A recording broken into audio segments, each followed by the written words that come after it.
আমরা এমপি মহোদয়কে, আমাদের ঢাকা 19 আসন সাভার আসনের এমপি মহোদয়কে আমরা ধন্যবাদ জানাই যে উনি আমাদের নির্বাচনী পরবর্তীতে কথা দিয়েছেন বিভিন্ন জনসভায় যে 100 দিনের কর্মসূচি, সাভারকে সন্ত্রাসমুক্ত করবেন, চাঁদাবাগ মুক্ত করবেন, সাভারকে মাদক মুক্ত করবেন।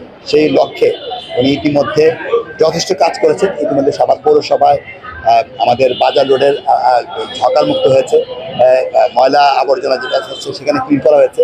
সাভার বাজার বাস স্ট্যান্ডে সম্পূর্ণ হকার মুক্ত হয়েছে। বিভিন্ন এলাকার যানজট নিরসনে তিনি বিভিন্ন জনকে নির্দেশ দিচ্ছেন। আমার মনে হয় যে উনি যেভাবে এগিয়ে যাচ্ছেন এবং সাভারের সমস্ত নেতৃবৃন্দ, বিএনপি নেতৃবৃন্দ ওনার সাথে আছেন। উনি 100 দিনের কর্মসূচি 50 দিনের মধ্যেই আমার মনে হয় অনেকখানি বাস্তবতা সফল হয়েছে এবং সামনের 50 দিনের মধ্যে আমরা সাভারে যে সকল কমিটমেন্টগুলো ছিল, গ্রিন সাভার এবং সাভারকে সুন্দর এবং নিরাপদ করার জন্য উনি বিভিন্ন পাইলট প্রজেক্ট নিয়েছেন। আমার মনে হয় সেই প্রজেক্টগুলো যদি সম্পন্ন করতে পারেন, এই সাভার সন্ত্রাসমুক্ত এবং চাঁদাবাগমুক্ত জনপদে পরিণত হবে।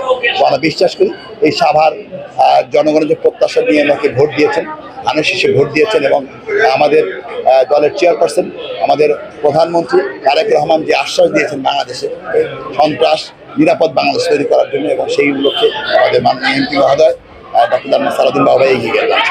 দৈনিক আজকের বাংলা .net